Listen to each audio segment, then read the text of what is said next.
studies, computer studies major, and career goal, kind of undecided. Yeah, there's been a lot, not gonna lie. A lot of them have come this semester. Well, I'm gonna say two. One was learning to groove with Robert Johnson, only because I'm a big musical person, and he just makes it like really easy to take his class. It's one of those classes where you're not really dreading going to it, you're actually looking forward to it because you get to clear your mind, you get to be one with like the people in the class are really kind of like-minded. Again, the professor, he's really cool, and he makes you want to play the drums. Not only that, we take time to be mindful before class before we start the drumming and such. So I really just appreciate that. And the second class I was going to say is sports journalism. It's a music studies class by Anna Clay. She's a sports writer for ESPN, the New York Times, and she kind of does this as, I guess, a side job here at UVA. But that's actually why she's kind of got me passionate about like writing and like sports broadcasting, things, just stuff like that.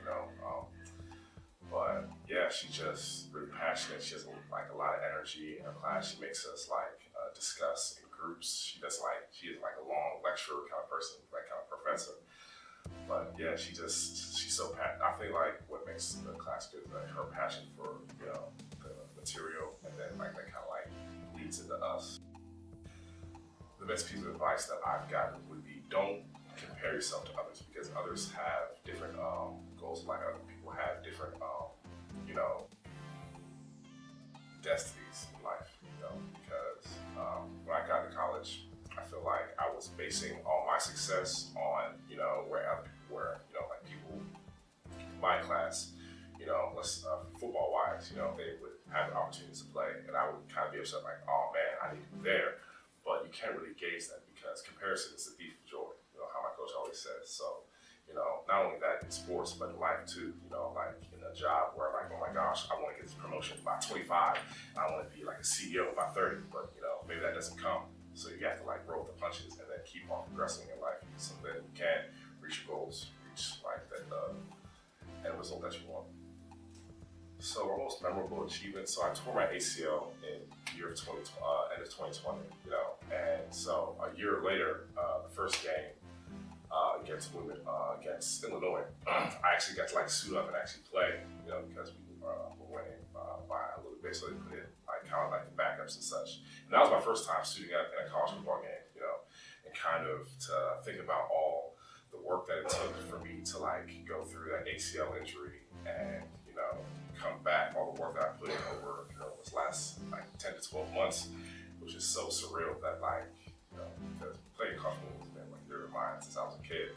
So kind of have that setback just for me to like actually get there. It was like one of the best feelings, even though I didn't get to play that much. But it was just the simple facts like of all the stuff that came before it. Oh man, if I were to talk to my first year self, I feel like the way I see the world, the way I see success. I feel like every kid, sees, oh yeah, I want to go to the NFL. Oh yeah, I want to make a lot of money. Oh yeah, I want to have like a big house, big family. Even coming into college, you have so many like large goals, like in such a small time period. How I was saying before, it's okay to take your time to see what you like. Like you're not gonna, find out what you want to do for the rest of your life in 4 years. I mean, that's just me. I don't think that's gonna happen. Well, in my opinion, but it's just how I see success and how I just appreciate all the downfalls, the failures, the success, the neutral points in my life. I just feel like you have to absorb all of that. Like my first year self, no, like I couldn't fail. I would get like really down on myself if I had a setback. But just kind of going through adversity after adversity, like in my first 3 years here at UVA.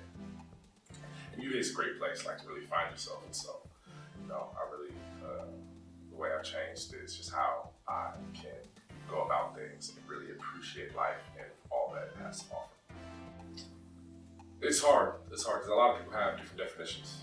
And, for me personally, I feel like success is finding what you want to do and being content with that, being satisfied, kind of giving like 100% toward like an effort toward a goal. And even though like you may not achieve that goal, knowing that you've done everything you can to reach it, and I feel like success can also be a way of, I don't think you should like kind of base success on like all that you've done. It's like, oh yeah, I was a CEO for this job, or you know what I'm saying. I went to the NFL, played 12 years. I mean, yeah, that's all great and dandy, but if you weren't happy in those, times that you were in that place of, like power or such like that, I feel like like, what's the point? So I feel like success is just being happy and content, like with, things that you accomplish over your life. So this past summer, I got an opportunity to go to Selma, Alabama to learn about the civil rights movement. And, I would say my non-athlete hero would be Martin Luther King. And I feel like, a lot of people would say that, but I feel like there's so much more depth into it. He was able to fight for, his beliefs, and he was able, like, he put his life on the line for that. And I feel like a lot of people, like, say they would do that, but, like, he actually literally embodied that. He did that. He personified that whole entire thing. And the way that I want to, like, live my life is I want to be someone who stands by their values and stands by their morals and kind of, is a beacon of hope, a beacon of positive, ray of positiveness, like the people that I'm around. Like he was a leader, and I'm kind of, I wouldn't say that I'm a leader. I would say that like I try to help, touch people in a way that like my kindness and the way that like my compassion, because I saw that a lot in him. Because everybody talks about Malcolm X versus Martin Luther King, how Malcolm X was like more hands-on, and Martin Luther King was more peaceful and passive. I feel like that's the kind of person that I am. So I just would like to kind of like live his legacy through me, and kind of be a person who's of peace and a person who kind of affects and touches everyone that I come in contact with. Oh, I'm about to say my schedule's pretty jam-packed for the most part.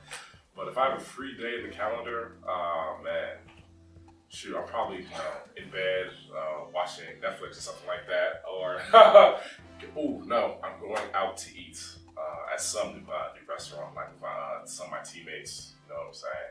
Because a lot of our teammates, like, we like to try to go to like new restaurants in Charlottesville because there's so many places to eat here at UVA. So we always try to find somewhere else new to try different foods and things like that. So. Okay, favorite restaurant. This is a little off book, but what's your favorite restaurant? Of all time? That's hard. So growing up as a kid, I love Red Robin. Like I'm a big like cheeseburger guy, like bacon cheeseburger kind of person. So like Red Robin was like the go-to for me, especially with the bottomless fries and things like that. Yeah, that's my place.